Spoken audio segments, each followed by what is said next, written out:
Hugh, listen, I'm at the Copacabana with Denise, Bev and Warren. I did ask you. It's not my fault your mum's an old cow, is it? Anyway, listen, Sam, it's really awful. I don't know what to do. You've got to help me.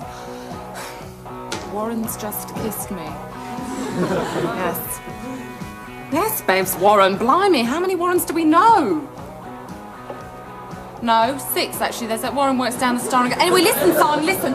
We were sitting on the left, right, underneath the parrots, and he just leant over, right, and said, I think you're really nice, and kissed me. Yeah. That was lovely. Bev was in the lav.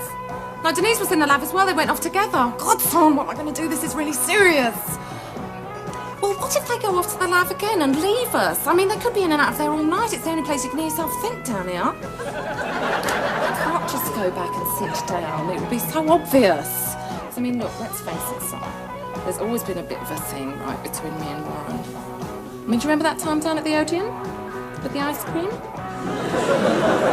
We're going to have a talk, you know, because we cannot let it go on like this. We've been ignoring the facts for too long now. I mean, you should see him tonight. White shirt, Wranglers, feather haircut, dripping in Aramis. And I just don't think I'm going to be able to control my feelings, Son. I know. It's awful. It's awful, isn't it? Bev's going to be so upset. I feel such a cat. Oh, hang on, something's happening. Oh, no, it's all right. Bev's gone off to the lav again. No, on her own. Hang on. What's on? He's kissing her! Denise! Denise, no, I am not kidding! Bloody hell, the two-timing bastard! I'll bring you back, Son. I'm going to the lav.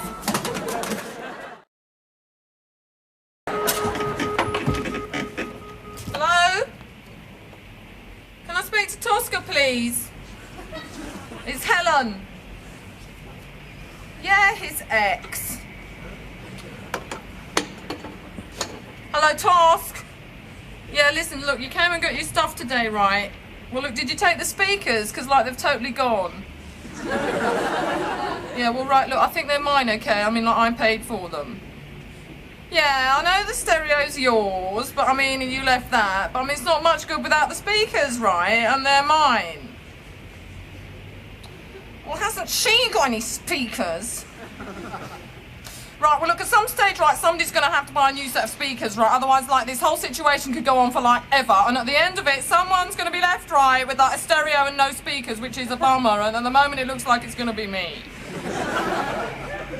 Well, who's got her speakers? What, you mean, like, when he moved out, he took her speakers? Like, what's wrong with everybody? Can't you get them back, and then you can give me mine? Can he give me hers, then? Like, you could give him ours. I mean, yours, sorry. No, mine! Mine! Oh, look, hang on, Tosk, hang on, right? Because, like, this is turning into a really heavy possessions trip, okay? And, like, we agree. I've got to do it! Did you take the plug? The plug for the bath? Because I don't mind about the egg cups and the loofah, okay? But, like, the basin plug doesn't fit into the bath, right? And it doesn't work stuffing things down it, because I tried that years ago when Ziggy moved out.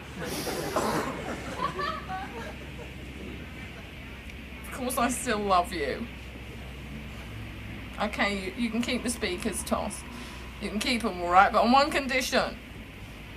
You bring back the phone. Hi, Jermaine, it's Helen. Hi, you having a good time out there? Great, because basically I've got some bad news, right? Well, I've got some bad news and I've got some really heavy news, right? So which do you want first?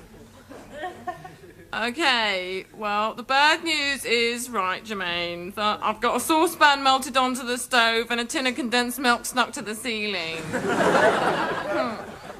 Well, like, Toss told me, right, that if you boil a tin of condensed milk in a pan of water, right, it makes, like, really nice creme caramel, right? So, like, you know, I put the tin on to boil, okay, and then I went out for the night. I'm really sorry, Jermaine, because it's, like, the end of the line for the back left-hand ring, okay? And, like, the tin is, like, melted into one of the polystyrene tiles, right? But, like, no one's going to notice it, Jermaine, right, unless it, like, drops on them. So, I'm really sorry, like, you let me stay and everything. The heavy news. You sitting down, Jermaine? It's about Puggy. Yeah, it's very serious. He's like basically dead. It was an accident, Jermaine, because I came in last night, right, and he was lying on the big armchair. You know that little brown furry cushion thing I've got in the flat that Toss gave me, right? Well, that's what I thought he was, okay. And I sat on him. Look, it was pretty heavy for me too, Jermaine. I mean, I'll never forgive myself. Please don't cry. Just tell me what I can do, right? I mean, like, obviously I'll buy you a new cat. No, I'm sorry, Jermaine. I'm really sorry, right? Look, there's just one more thing, right? One more thing. Do you want to go to a party tonight? The place I love, and here I'll stay. Yes? Well, you should know. You just dialed the number. Or did you just stick your finger in at random, or am I just being very stupid? Yes, this is Harrods, as it happens. Did you want something, or is it just a social call? Because if you told me what it is, I might be able to help you. I might be of some assistance to you, mightn't I? What? What's that? Well, I don't know if we're liable to have it. You never can tell with this place, especially since I don't know what it is and I haven't actually memorised every item in stock because I'm not a computer. This is a human person you're talking to, in case you hadn't noticed. I'll tell you what you can't get, though, and that's for sure, rubber chair coasters. I know that because I've tried myself. You can get rubber doilies, rubber this, rubber that, but you can't get rubber chair coasters, and it makes me cross, to be perfectly frank with you, total stranger there you are, because I thought that one of the advantages of working here would be that I wouldn't have to go farther afield for things like that, you see. There's no one else to ask, dear. I'm on my own, which is another thing I wasn't expecting when I took the job. Learn a skill, it says in the advert, doesn't it? Learn a skill, visit exciting places, become one of the professionals. Nothing about ending up in some dingy basement in Harrods where people have probably died and been left. That's what it smells like anyway. Oh, look, spell it for me, for God's sake, spell it for me. And I'll look it up for you. I can't say fairer than that, can I? Come on. V-A-C-A-N-C-Y.